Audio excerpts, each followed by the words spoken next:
오늘은 재림 성도를 위한 최고의 패션 5번째 시간입니다. 우리는 지금 계속해서 에베소서 6장 10절로부터 17절의 본문의 말씀을 통해 영적 전쟁의 삶에서 우리가 어떻게 승리할 수 있는지 하나님이 주시는 교훈의 말씀을 따라가고 있습니다. 오늘 본문의 말씀을 제가 천천히 봉독합니다. 끝으로 너희가 주 안에서와 그 힘의 능력으로 강건하여지고 마귀의 관계를 능히 대적하기 위하여 하나님의 전신갑주를 입으라. 우리의 씨름은 혈과 육을 상대하는 것이 아니요 통치자들과 권세자들과 이 어둠의 세상 주관자들과 하늘에 있는 악의 영들을 상대함이라.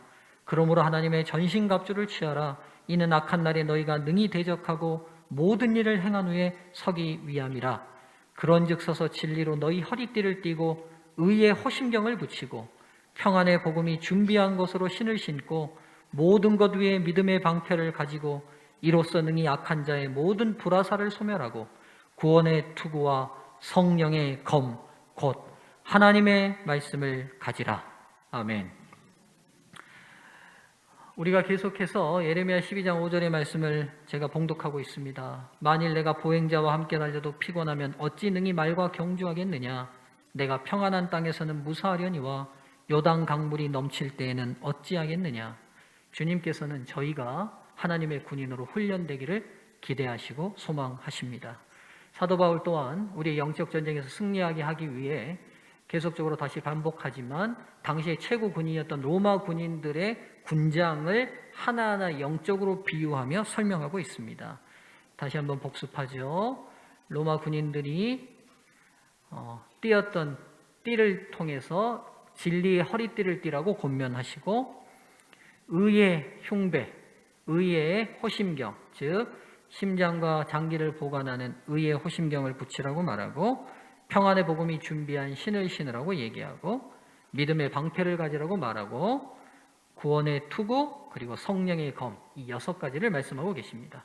우리가 지난 시간까지 4번째 믿음의 방패까지 살폈습니다. 오늘 이 시간에는 몇 번째입니까 이제? 저는 어려운 거 안 물어보죠. 4번째 다음에 몇 번째예요? 5번째입니다. 5번째는 뭡니까? 구원의 투구입니다. 진리의 허리띠, 의의 흉배, 평안의 복음이 준비한 신, 믿음의 방패, 구원의 투구. 오늘 이 시간은 구원의 투구에 대하여 깊이 살펴보면서 하나님이 오늘 우리에게 주시는 음성을 듣기를 원합니다. 이 로마군의 투구는 당시 고대 사회에서 가장 뛰어난 투구를 제작했어요.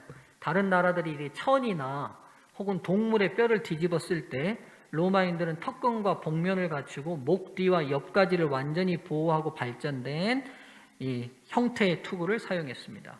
여러분 말할 것도 없이 전쟁에 나간 군인들이 모든 판단을 관장하는 머리를 손상당해버리면 그 전쟁은 이미 끝난 거잖아요. 그렇죠? 그러니까 군인들의 복장 가운데서 장기와 심장, 팔, 다리를 다 보호하는 견갑, 갑옷들을 다 입었지만 그 중에서도 가장 신경 써야 될 중요한 기관이 바로 머리였습니다. 왜냐하면 머리가 다치는 순간 모든 게 다 끝나지 않습니까? 성경은 영적 전쟁에 임하는 성도들도 이 전쟁을 수행함에 있어서 우리의 가장 중요한 신체 기관인 머리를 보호하기 위해 구원의 투구로 무장하라고 지금 권면하고 있어요. 우리가 이 영적 전쟁에서 선과 악의 대쟁투에서 사탄과의 싸움에서 이기기 위하여 우리의 머리가 투구를 써야 하는데 그 투구는 구원의 투구여야 된다는 거예요. 인간의 머리는 지성과 이성을 통해 모든 것을 판단하고 결정하고 실천하는 가장 중요한 기관입니다. 그렇죠? 우리의 모든 것을 결정하는 머리를 구원의 투구로 보호하라는 것은 과연 어떤 의미일까요? 그렇죠? 아주 단순한 문장이지만 우리가 깊이 생각해보고 정리해야 될 내용들이 포함되어 있습니다. 우리의 머리를 구원의 투구로 보호하라. 어떤 의미일까? 우리가 이 말씀이 어떤 의미인지를 좀 이해하기 위해서는 인간이 어떤 존재로 계획하여 창조되었는지를 생각해 볼 필요가 있습니다. 인간이 처음 존재하게 됐던 시작으로 돌아가서 보면 왜 우리를 보호하는 것이 구원의 투구여야 되는지를 이해할 수 있게 돼요.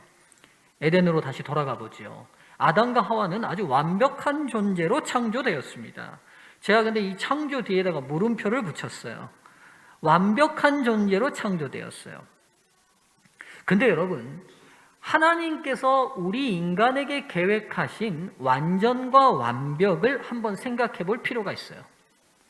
아담과 하와는 그의 존재 자체를 생존하기 위해서 그 혼자 완전하고 완벽하게 창조되어 있지 않아요. 그의 존재가 생존하려면 하나님이 만들어 놓으신 공기로 호흡을 해야 생존이 가능해요.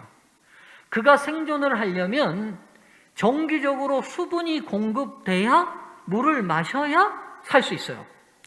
그가 생존하려면 적정한 온도가 유지돼야 살 수 있어요. 즉 아담과 하와가 완전하고 완벽하다는 말은 뭐냐면, 역으로 다시 표현하면 하나님이 준비해 놓으신 것들을 의지하고 공급받지 않으면 완전해질 수도 없고 완벽해질 수도 없어요. 더욱이 사람이 사랑하며 행복을 느끼는 아담의 가장 중요한 행복의 대상인 하와조차도 누가 제공해 주셨어요? 하나님께서 제공해 주셨어요. 그렇게 생각해 보면 인간의 완전함과 완벽함은 창조주 하나님의 사랑에 의존하고 의지할 때만 유지되도록 창조되었어요. 이 말씀이 무슨 말씀인지 이해되시죠? 즉 아담과 하와의 완전함은 창조주 하나님이 제공하시는 것들을 공급받을 때만 유지되는 완전함과 완벽함입니다.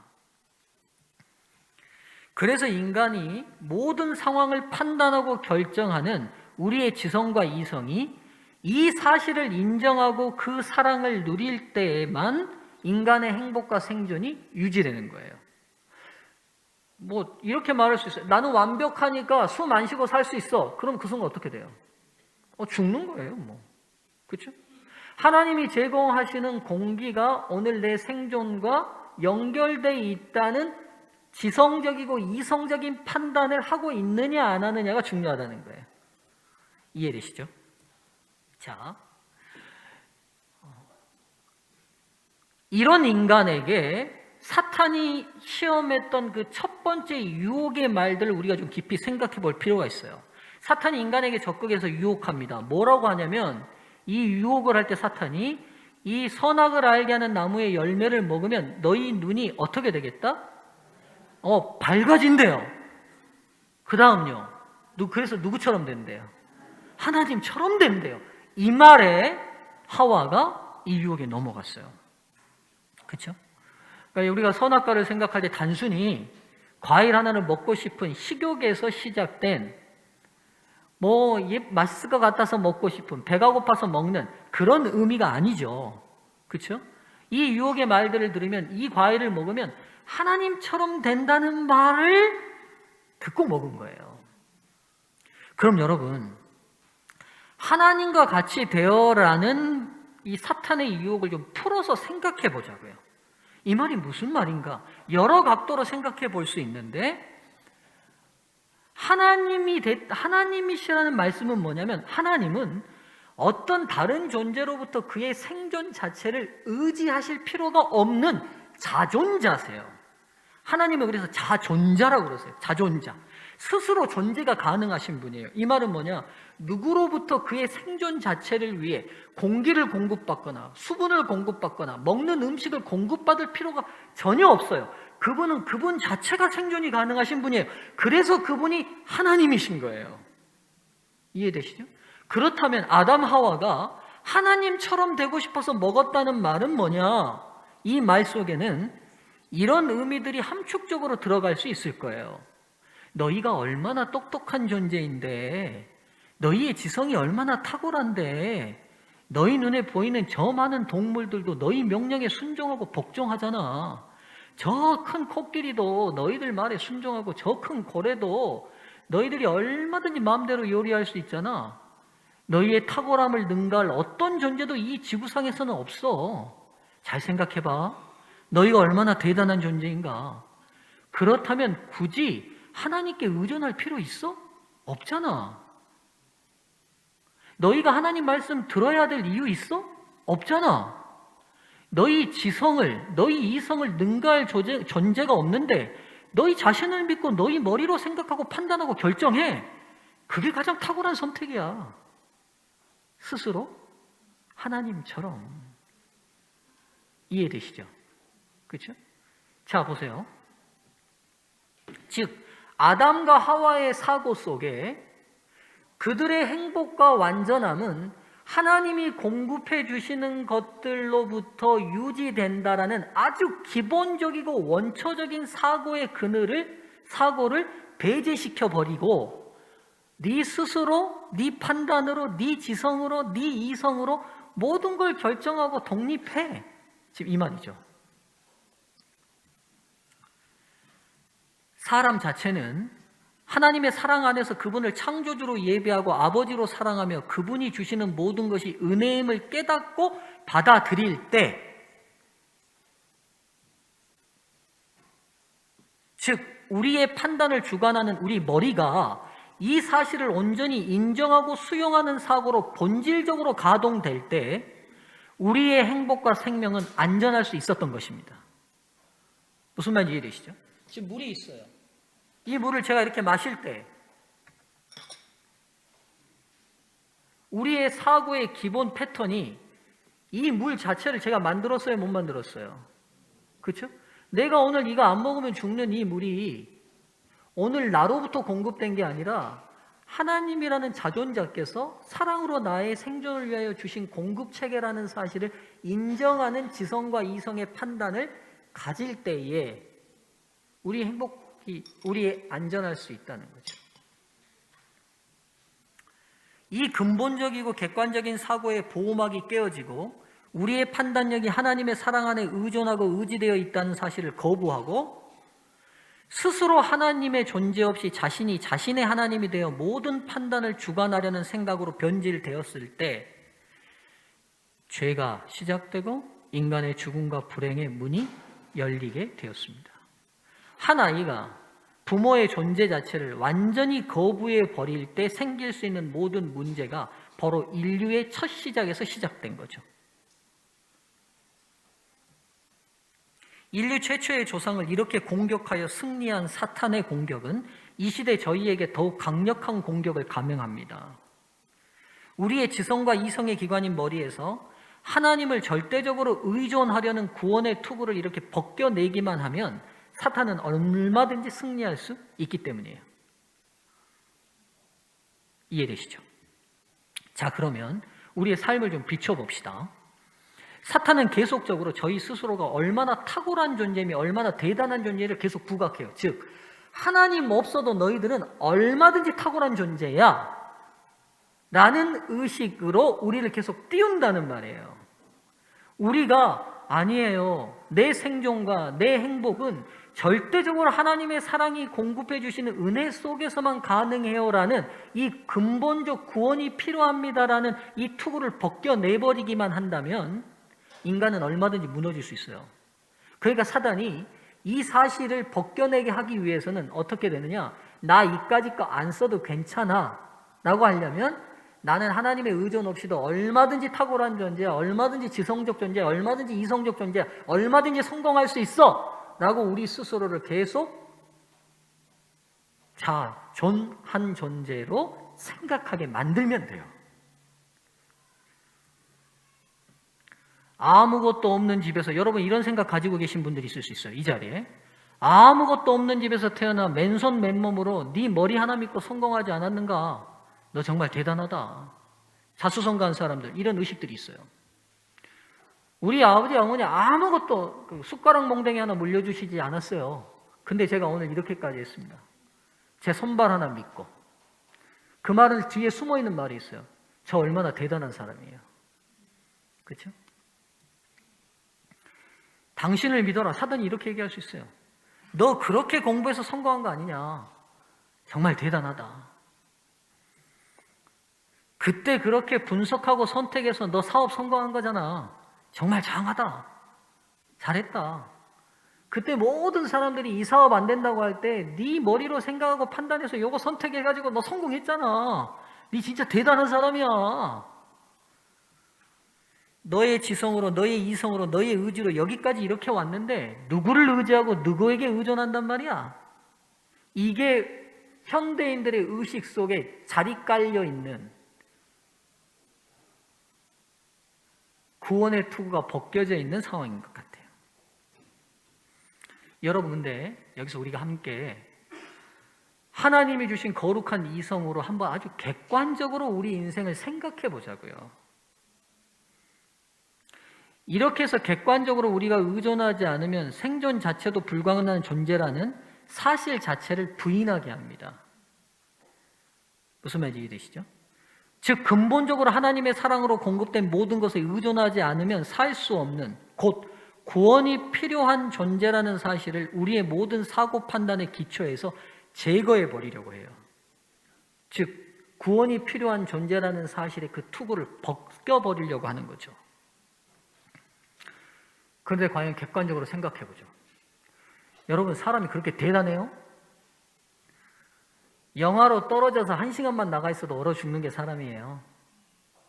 예? 여러분, 사우나 들어가시면 몇 분이나 버티세요? 저는 10분 이상 지금까지 못 버텼어요. 아마 누가 저에게 돈 많이 줄 테니까 1시간 버티라 그러면 그 말은 뭔 말이냐면 가서 죽어라 이 말일 거예요. 사우나 80도, 90도인데 1시간 들어있으면 어떻게 될까요? 사람. 80도, 90도 속에서도 1시간도 못 버티는 게 인간이라고요. 물 속에서 30분 버틸 수 있는 분 있어요? 산소가 조금만 공급되지 않으면 생존이 보장받지 못하는 게 그게 인간이에요. 우리의 신체 기관 중에 매일 빠지는 이 머리카락 하나 여러분 뜻대로 빠지게 하거나 자라나게 하실 수 있어요? 객관적으로 한번 생각해 보세요. 저와 여러분들이 어떤 존재인지를. 그렇죠? 지금 제가 사진으로 뭘 선택했냐면 민들레 홀씨를 이렇게 후 불고 있는 사진을 선택했어요. 여러분 이 사진 한번 보세요. 제가 왜 선택했는지. 여러분 우리가 민들레 홀씨를 후 불면서 무슨 생각을 하냐면 내가 이 홀씨를 날렸다 이렇게 생각해요. 맞는 생각이에요? 틀린 생각이에요? 틀려도요 엄청나게 틀린 생각이에요. 여러분이 한 건 뭐냐면 민들레 홀씨를 향해서 후 분 거밖에 없는데 이 민들레 홀씨가 날기 위해서는 정확하게 지구를 끌어다니는 중력이 필요해요. 그리고 이 민들레 홀씨가 날기 위해서는 공기의 흐름이 필요하고 그 공기의 무게보다 더 가벼운 홀씨의 무게가 있어야 돼요.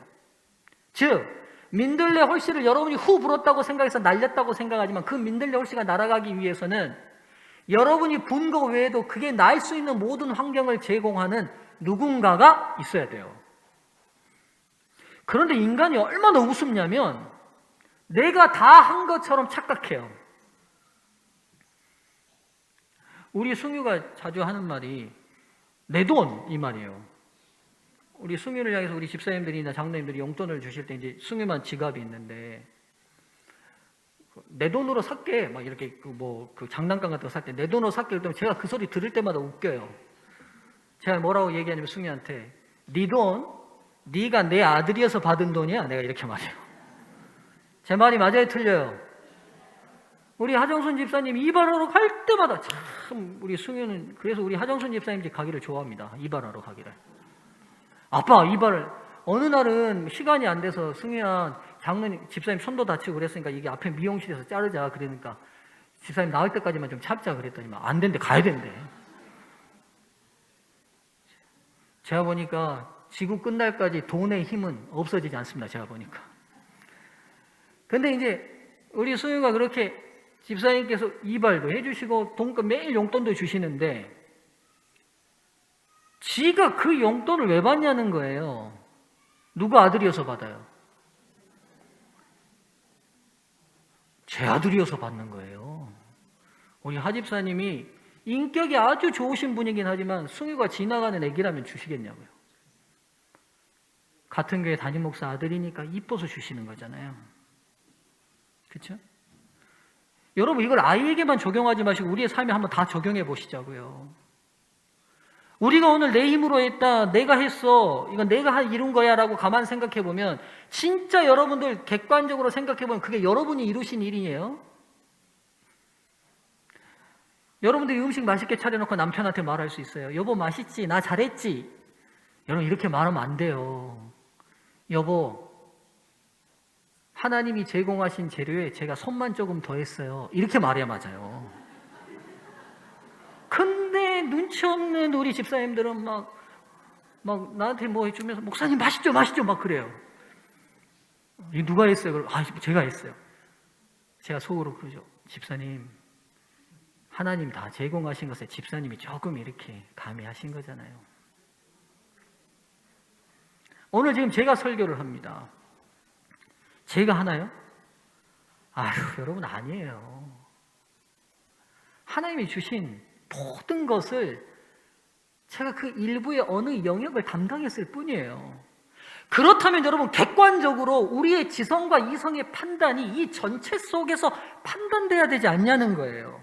그런데 아니에요.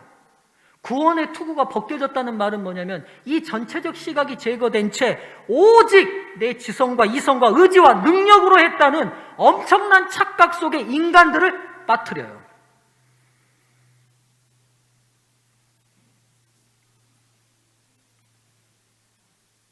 우리가 여기서 벗어날 때 인생의 진정한 행복이 보이기 시작할 수 있어요. 감사가 다시 일어날 수 있어요.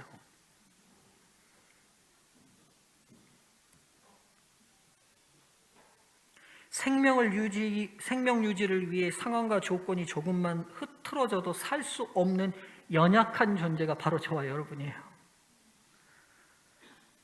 여러분 멀리 가지 맙시다. 지구하고 태양이 조금만 가까워도요, 우리 다 죽어요. 왜 죽어요? 뜨거워서 죽는 게 아니라 지구가 태양이 빨아다니는 인력이 더 커져가지고 죽어요. 왜냐하면 지구가 안 끌려가는 이유가 뭐냐면 지구가 태양을 1년에 365일 만에 돌고 있는 이 원심력과 지구와 태양이 잡아다니는 인력 사이에 정확한 힘의 균형이 유지되고 있기 때문에 이 지구의 생명이 살 수 있어요. 우리가 조금만 태양 가까이 가면 빨려 들어가고요. 조금만 뒤로 물러가면 원심력이 더 커져가지고 태양 바깥으로 튕겨나가게 돼 있어요. 이걸 다 우연이라고 말해요, 과학자들은. 어떻게 이게 우연이에요?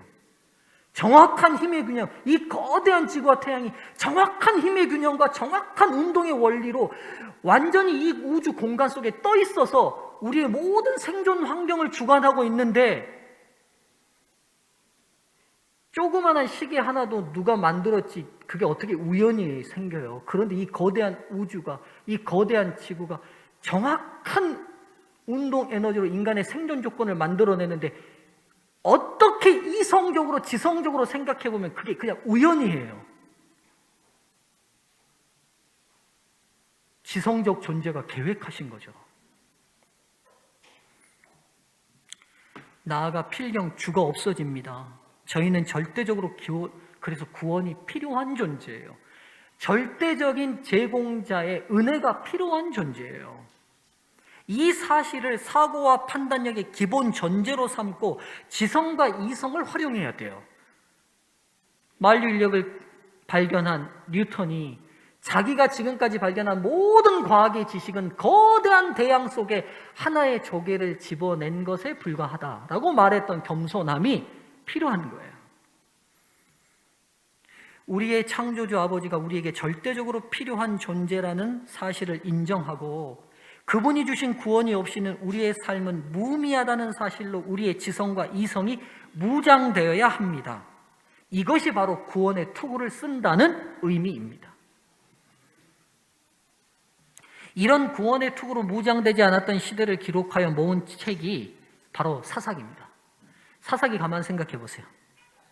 이스라엘 백성들이 자기 지성으로 자기 이성으로 판단해서 살아보니까 주변 이방 민족들이 하고 있는 우상 숭배가 좋아요. 따라서 똑같이 해요. 하나님의 말씀 무시하고 안내서 무시해요. 구원의 투구를 벗어버렸어요. 그랬더니만 불행이 찾아와요. 이스라엘 민족들이 고통과 고난 속에 빠져요. 그때서야 또 생각해요. 하나님, 우리 구원해 주세요. 하나님이 구원자를 보내셔서 구원해 내십니다.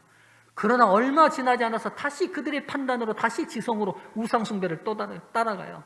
다시 불행이 시작돼요. 하나님 다시 구원자 주세요. 또 구원자 보내세요. 얼마 지나지 않으면 또다시 반복돼요. 이렇게 300년이 반복됩니다. 그래서 이런 시대를 살았던 이스라엘은 사사기의 영감은 이렇게 분석해요. 이 시대의 원인을 이렇게 말해요. 똑같은 말씀인데 두 절이 기록되어 있는데 그때 이스라엘이 왕이 없으므로 사람마다 자기 소견에 옳은 대로 행하였더라. 자기 소견에 옳은 대로 행하였더라. 이 말씀을 오늘 말씀에 비추어 보면 이렇게 표현할 수 있을 것 같아요. 그때 이스라엘의 왕이 없으므로를 구원의 투구를 벗어버리고 사람이 각기 자기 소견에 옳은 대로 행하였더라. 자신의 지성과 이성만 믿었더라. 그래서 사사기를 이렇게 표현하면 어떨까 싶어요. 구원의 투구를 썼다 벗었다를 반복한 시대. 전쟁에 임한 군인은 투구를 절대 전쟁이 마칠 때까지 벗으면 안 돼요. 언제 어떻게 적의 칼날이나 화살이 그의 가장 중요한 신체 기관인 머리를 꿰뚫지 몰라요. 그래서 전쟁에 임한 모든 군인들은 절대로 투구를 벗는 게 아니에요. 오늘 저와 여러분 모두도 마찬가지예요.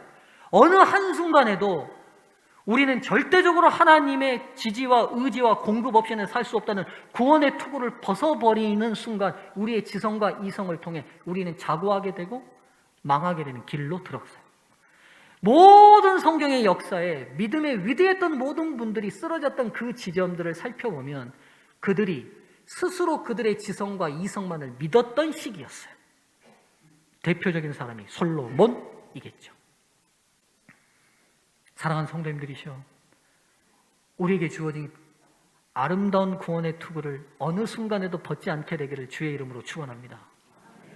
이번 설교를 준비하면서 제가 잘 몰랐었지만 이름은 늘 들었던 이 한 분이 돌아가셨었어요. 2월입니다. 이분입니다. 여러분 아시죠?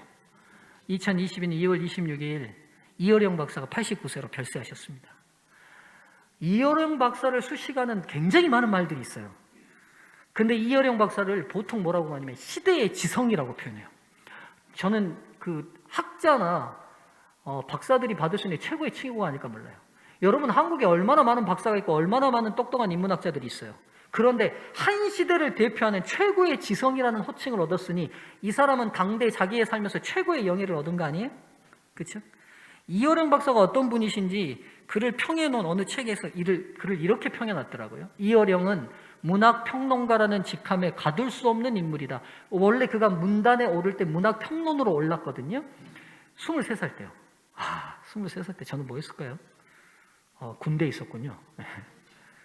23살 때 김동리의 작품을 비평하는 평론으로 이 문단에 파란을 일으켰죠. 그의 현란한 달변과 박식은 나라 안에서 견줄 만한 일을 찾기 어렵다. 그는 평론을 하는 한편 소설과 희곡을 쓰고 많은 베스트셀러를 생산하는 에세이스트다. 1972년 문학사상을 창간해 한국 문학을 지탱하는 문학 잡지로 키워낸 인물도 그다. 그는 나라 안팎에 이름이 널리 알려진 대학 교수이고 한국 고전 문학의 연구자이며 1988년 서울올림픽의 개폐회식을 세계적인 문화 이벤트로 만든 문화 기획자다. 정부의 문화부가 생겼을 때 초대 장관을 맡은 인물도 바로 그다. 근데 여러분, 이분의 이 캐리어를 표현하는 아주 단순한 글이에요. 이분 캐리어가 얼마나 화려한지 몰라요. 손 안 대는 문학 영역이 없어요. 이분이요, 그 영화의 시나리오 작가이기도 해요. 그가 만든 원작이나 시나리오가 영화로 여러 편 만들어졌어요. 시인이기도 하시고. 한국 최고의 지성이며 무신론자였어요. 근데 그가 73세 때인가? 73세 때 이르러서 그리스도인이 됩니다. 그리스도인이 되는 계기는 그의 큰딸과의 관계가 있어요. 그의 큰딸은 여러분 최고의 지성인 아버지의 유전인자를 받았으니까 이 딸도 어땠겠어요? 이화여대 영문학과를 조기 졸업하고 김한길 전 의원 아시죠? 무명의 작가인 김할경과 함께 결혼해서 도미합니다. 5년 만에 물론 이혼하기는 해요. 근데 이제 수제 집안에서 태어났으니까 이 이민아라는 이분도 아주 탁월했던 것 같아요. 그래서 미국에서 변호사 시험 봐서 단반에 변호사 되고 검사 되고 검사도 했고 변호사도 했어요.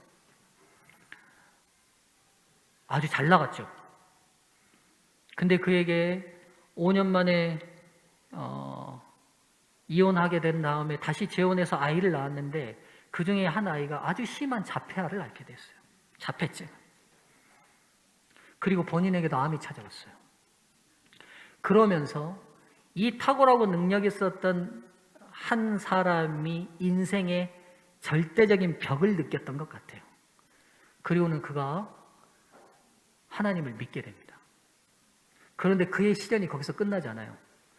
김한길과 사이에서 낳은 큰 아이가 19살 때, 아니 26살 때 버클리 대학 입학을 앞에 두고 갑자기 뇌사 상태가 되고 19일 만에 죽어버려요.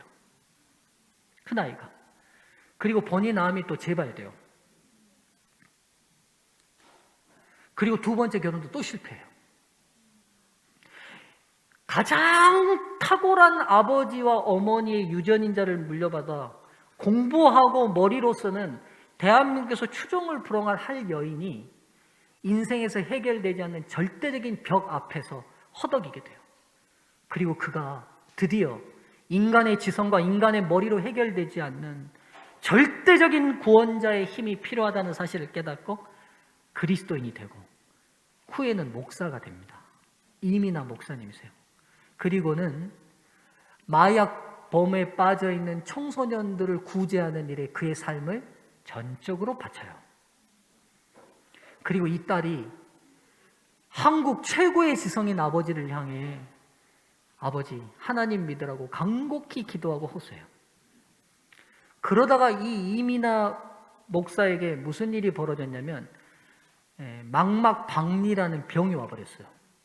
망막박리가 이 망막이 떨어지면서 끝내는 실명이 된대요.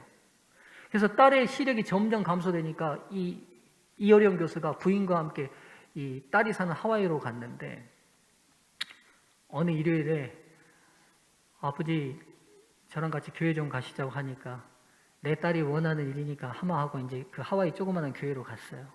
근데 그날 이어령 교수가 기도를 해요.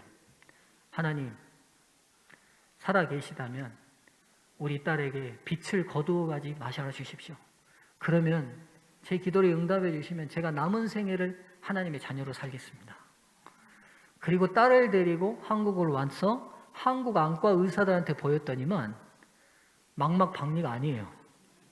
아무 문제가 없어요. 그리고 시력을 잃지 않게 됩니다. 이 딸의 간곡한 기도와 간곡한 호소로 드디어 이어령 교수가 73세 때인가 예수님을 받아들여요. 최고의 지성인이요 최고의 무신론자였던 분이 젊은 날 수없이 기독교를 비판했던 분이 아무리 타고난 지성과 이성도 인간의 근본적 구원의 필요성 앞에 굴복하고 하나님의 자녀가 됩니다. 그리고 난 다음에 그가 그리스도인이 된 이후에 쓴 책이 바로 이 책인데요. 지성에서 영성으로라는 책이에요. 최고의 지성, 인간이 발휘했던 같은 인간 중에 최고의 지성을 가졌던 그가 지성이 아니라 영성의 세계로 가야 한다는 책을 썼는데 제가 이번 이제 설교 준비하면 이 지성에서 영성으로를 좀 다 읽게 됐어요. 몇 부분을 좀 여러분들하고 나누고 싶은데요. 시간이 좀 많이 지났네요. 좀 생략하고 나눌게요. 이게 이제 그가 그리스도인이 된 계기를 설명하는 거고요. 여기 보면 제 마음에 와닿는 시가 하나 있었어요. 이게 이제 제목이 이어령 교수가 쓴 시인데요. 메멘토 모리라는 제목인데 이 메멘토라는 말이 기억하다, 모리라는 말이 죽음이라는 말이에요. 그러니까 죽음을 기억하라는 말이에요. 잠깐 좀 이 시 보죠. 목숨은 태어날 때부터 죽음의 기저귀를 차고 나온다. 그러니까 인간의 지성과 이성으로 해결되지 않는 벽 자체를 인간이 가지고 있다고 그가 지금 고백하고 있는 거예요. 아무리 부드러운 포대기로 감싸도 수위의 까칠한 촉감은 감출 수가 없어 잠투정을 하는 아이의 이유는 아는가? 하느냐 아니라 하는 이유를 아는가? 그러니까 지금 이어령 교수가 아이가 아무것도 모르지만 잠투정을 하는 것은 태어날 때부터 끝내 죽을 수밖에 없는 운명이 그에게 느껴지기 때문이 아닌가? 이렇게 지금 시를 쓰고 있는 거죠. 한밤에 눈을 뜨면 어머니의 숨소리를 엿듣던 긴 겨울밤, 어머니 손 움켜잡던 내 작은 5손가락, 애들은 미꾸라지 잡으러 냇가라 가고 애들은 새둥지 따러 산으로 가고 나 혼자 굴렁쇠 굴리던 보리밭길, 6살 배기 아이의 밤에 무슨 연유로 눈물이 흘렀는가. 그러니까 본인 기억 중에 6살 때 아무 일도 없는데 굴렁쇠를 굴리면서 자기 눈에서 눈물이 났다는 거예요. 그 이유가 뭘까? 이제 그리스도인이 되고 난 다음에 생각해 보니까 그 눈물의 의미를 알게 된 거예요. 메멘토 모리, 내 삶은 죽음이 있는 거야. 죽어. 사랑하는 엄마와 헤어지게 돼. 이러면 영원한 이별이야. 라는 그 죽음에 대한 아픔을 자기가 6살 때 느낀 게 아닌가라는 거예요. 너무 대낮이 눈부셨는가? 너무 조용해 귀가 멍멍했는가? 굴렁쇠를 굴리다 흐리던 눈물, 무엇을 보았는가? 메멘토 모리. 훗날에야 알았네. 메멘토 모리. 네. 참 의미 있죠. 그렇죠? 그의 글의 일부만, 이게 마지막 하나만 더 보고 설교를 정리할게요. 특히 왜 교회에 가는가라고 비난적으로 묻는 사람들이 있지요. 최고의 지성이었던 이분이 갑자기 기독교인이 되니까 그 기독교를 우습게 본 최고의 지성들 사이에서 이제 이슈가 엄청나게 된 거죠. 그러면서 도대체 교회는 왜 가냐고, 그런데 왜 가냐고 이제 이렇게 비난적으로 물으면 이렇게 얘기하는 거예요. 당신은 지성인인데 집에서 찬송가 부르고 성경 읽고 기도하면서 책 읽으면 되지. 무엇 때문에 사람들 앞에 나서서 예수 믿는 티 내느냐는 겁니다. 그럴 때 제가 하는 말이 있죠. 배고프면 어디에 가지? 식당에. 뭔가 알고 싶을 때는 도서관 가면 되지. 심심하면 극장 가서 영화 보면 돼. 몸이 아프면 병원에 가지. 그럼 먹어도 배고프고 마셔도 갈증나고 놀아도 심심하고 배워도 답답하면 어디를 가지? 그게 뭔데? 배고픈 것처럼 갈증나는 것처럼 영혼이 굶주려 있을 때 그러면 아무 대답도 하지 못합니다. 웃으면 이해되시죠? 배고프면 식당 가면 돼. 심심하면 영화 보면 돼. 그 다음에 뭐 알고 싶으면 도서관 가면 돼. 근데 먹어도 배고프고 마셔도 갈증나고 뭘 해도 심심하고 배워도 모르겠고 답답하면 어디 가냐는 거예요. 그럴 때 가는 곳이 교회란 말이야. 자기가 이렇게 대답한다는 거예요. 그러면 또 교회에 대한 욕을 합니다. 싸우고 소송하고 사교 같은 이상한 짓 한다는 교회를 들어. 그런데 왜 가느냐고 합니다. 그때 나는 이렇게 말합니다. 식당이라고 다 맛있는 음식이 나오던가, 병원 간다고 다 의사가 명이라 병이 낫던가, 극장 가면 재밌는 명화만 트는가, 그래도 배고프면 식당을 찾아가듯이 모든 교회가 다 탈속하고 영적인 것은 아니지만 역시 영혼이 메마른 사람이 찾아갈 곳은 교회가 아닌가. 부패한 교회가 있다고 해서 교회를 가지 말라는 것은 병원 의사 오진하여 죽었으니 앞으로 병이 나도 병원 가지 말라는 말과 같은 거지. 단순하지만 명료한 논리입니다. 그렇죠? 기회가 되면 한번 꼭 읽어보시면 좋겠습니다. 지성에서 영성으로. 이분이 워낙 박학다식한 분이시니까 책 한 구절 안에 얼마나 많은 문학적 소스들이 들어가 있는지 저도 읽으면서도 이해되지 않는 여러 부분들이 있었어요. 이분들이 워낙 박학다식하니까 막 동서양을 넘나드는 내용들이 막 책 안에 있는데, 여하튼 인간의 지성이 아무리 그렇게 탁월해도 끝내 구원의 투구 없는 지성은 이런 벽과 한계를 느끼고 시대의 지성이라는 분도 그리스도 안으로 돌아오게 됩니다. 사랑하는 성도님들이시여, 오늘 우리가 이 예배를 마치면 또 한 주를 살아가게 될 겁니다. 부디 구원의 투구를 벗어버리지 않는 삶이 되시기를 바랍니다. 여러분의 지성과 이성이 절대적인 하나님을 신뢰하고 의지하는 구원의 투구 속에서 언제나 판단되고 활용되기를 바라며 말씀을 마치겠습니다.